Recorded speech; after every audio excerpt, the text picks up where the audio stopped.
Hey, what's up? JJ here, and today we're going to be looking at the Lego Harry Potter house banners. These were released in March of 2023, and they retailed for $34.99. These are four separate sets, so if you're interested in collecting, you do have to buy each one individually. Now, I'm obviously a Ravenclaw, but we're going to take a look at each of these and look at the minifigures to see which one I think is the best of the four Lego house banner sets. So let's take a look. First up, we're going to look at set 76409, the Gryffindor Common Room. Right here is how it is right when you open it up, but now we're going to move some features around to start play. I have removed the chessboard from the fireplace, and the two red seats detach from the bottom and can be played with in front of the set. This set comes with three minifigures: Harry Potter, Neville Longbottom, and the debut of Angelina Johnson. On the left, we have Harry Potter with a unique torso printing. You can see his sweater is opened. I like that the tie is a little disheveled, showing that he's just relaxing in the Gryffindor Common Room. In the middle, of course, you have Angelina Johnson. She is wearing the Gryffindor Quidditch sweater. Each of the four banners came with a Quidditch sweater for their house. And then the Neville minifigure is pretty standard, wearing those updated Hogwarts robes that we saw. Here in the back, we can see that Harry Potter has an angry face, Angelina has a more neutral face, and Neville is confused, stupefied perhaps, looking a little unsure. Each of the banners comes with this backdrop that is a 3D sheet as you move it around, and we're going to take a look at it first, and then we're going to put it back with the set, and you can see how it kind of fits in with the background. But here you can see the Gryffindor portrait. You can see the trophy, which changes from first place to fourth place. I'm pretty sure there's Buckbeak on the top right. You can see Sirius's face appear in the fire, and then this little guy disappears. But let's see if we're able to make these all change. Now let's take a look at the interior. Starting on the left, we have a nice sticker piece that shows another part of the Hogwarts castle. In the middle, we have a nice fireplace build with a sticker piece of the Gryffindor lion emblem. Underneath of that, of course, is the fireplace, again, where you can make Sirius kind of appear and disappear at different angles.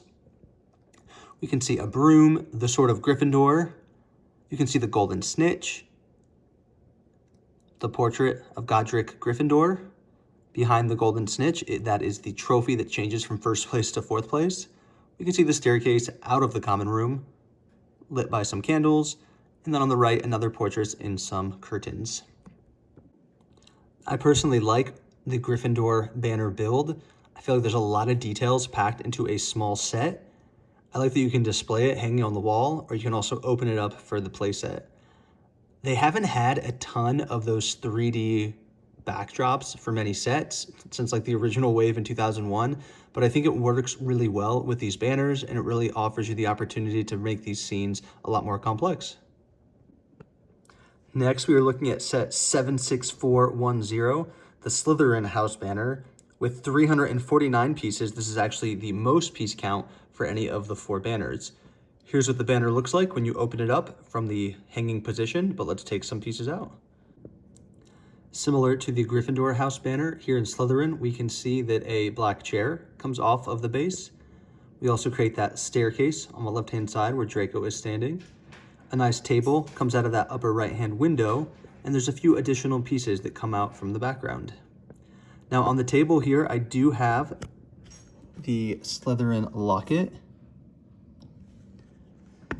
This set comes with one, but it comes with a second one as a double. I often keep my small printed double pieces with the set they come with.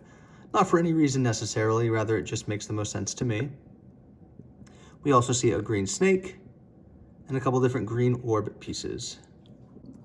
Looking at the minifigure, first we have Draco Malfoy dressed in the Slytherin robes, Pansy Parkinson with the sweater and Slytherin tie, and then Blaise Zabini with the Quidditch sweater that we see with each of the four banner sets.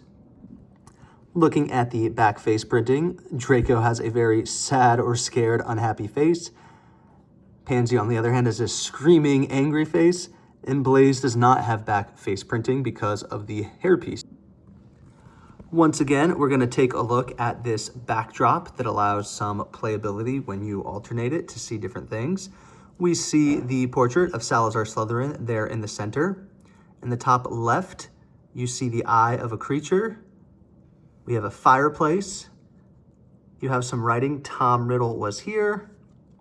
On the right, you can see some underwater components. The Slytherin common room is located in the dungeon, so underground. Now let's kind of alternate some of this and see. You can see Salazar Slytherin kind of petting the snake. Tom Riddle was here, kind of appears and disappears.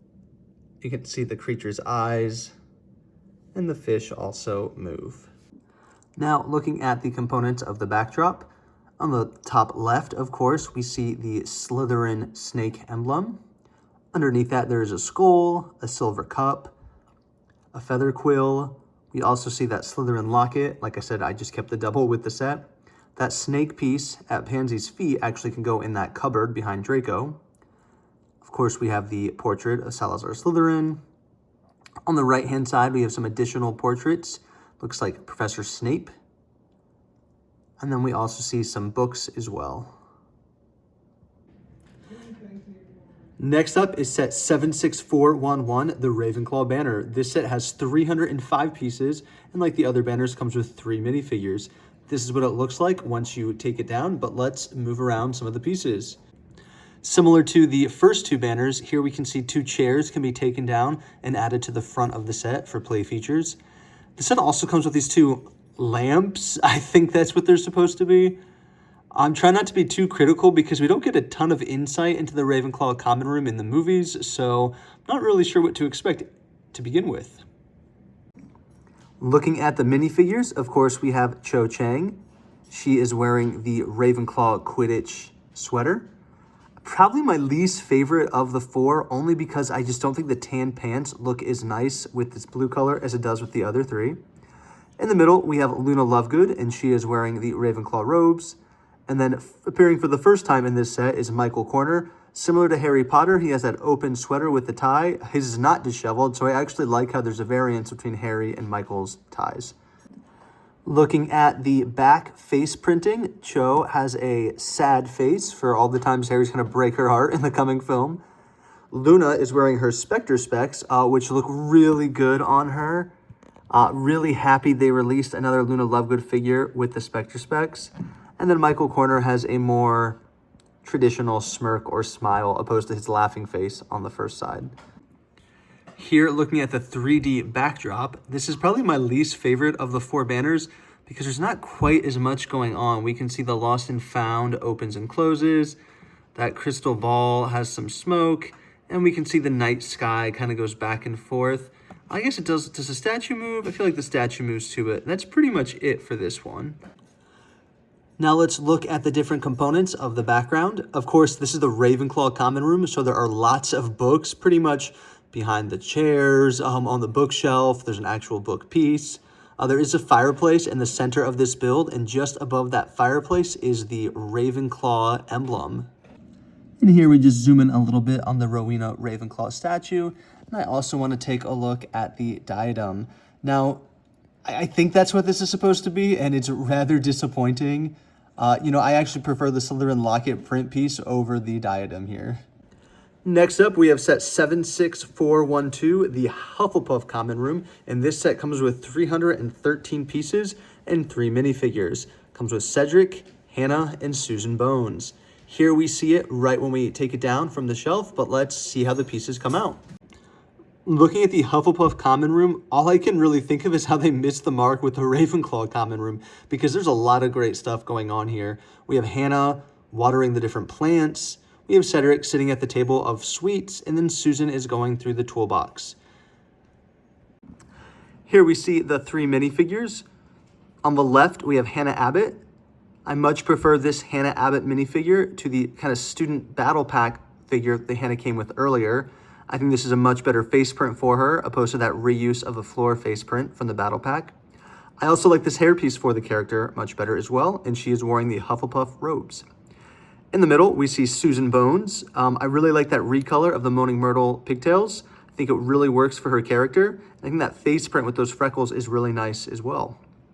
And then on the right, we have Cedric Diggory wearing the Hufflepuff Quidditch sweater. I think it works really well. I like his face print. Overall, 3 very strong figures. This is my favorite Hannah and Susan they've ever made. Looking at the back face printing, I think this smirk for Hannah works, again, much better than we saw in that student battle pack. And I like Susan. She kind of reminds me a little bit of Neville, so this kind of like unsure, surprised face really works for her. And again, Cedric looks great with his back face printing as well. And here we can see the backdrop cardstock piece. You see Helga Hufflepuff in the middle with a trophy, 3 plants along the top, and then you can see a Niffler kind of sneaking around, stealing money, and Helga also cheers with the cup. Overall, I really like this backdrop, and I love the Nifflers. And just to show you how much I like those Nifflers, there are my 4 kind of on display up here on my window above my Hogwarts castles. Now, looking at the pieces in the back, on the left, we can see that portrait of Newt Scamander with his Niffler. We can see some plant pieces as well as additional embellishments. We can see a trophy with a flower growing out of it. The fireplace is in the middle with that great portrait of Helga Hufflepuff. Then on the right, we see the Hufflepuff emblem with the badger. And then above Hannah Abbott, of course, we see some additional artwork. All in all, I think this is a very strong banner. So now that we've finished looking at each one of these sets, I have to say, without a doubt, the best is the Hufflepuff build. There are so many cool features. Those 2 minifigures, Susan and Hannah, are, I mean, maybe the 2 best minifigures of the whole House Banner series. I think Michael Corner and Luna Lovegood, Angelina Johnson, those might be the next 3, so top 5, but Hannah and Susan are probably 2 of the best, if not the 2 best of all 4 sets. I also think there's a lot of really cool details with the Hufflepuffs. I'm not myself a Hufflepuff, but I think that is the best build if you could only buy one. Well, thank you for tuning in. I will see you all next time, and don't forget to hit the subscribe button below. Thank you.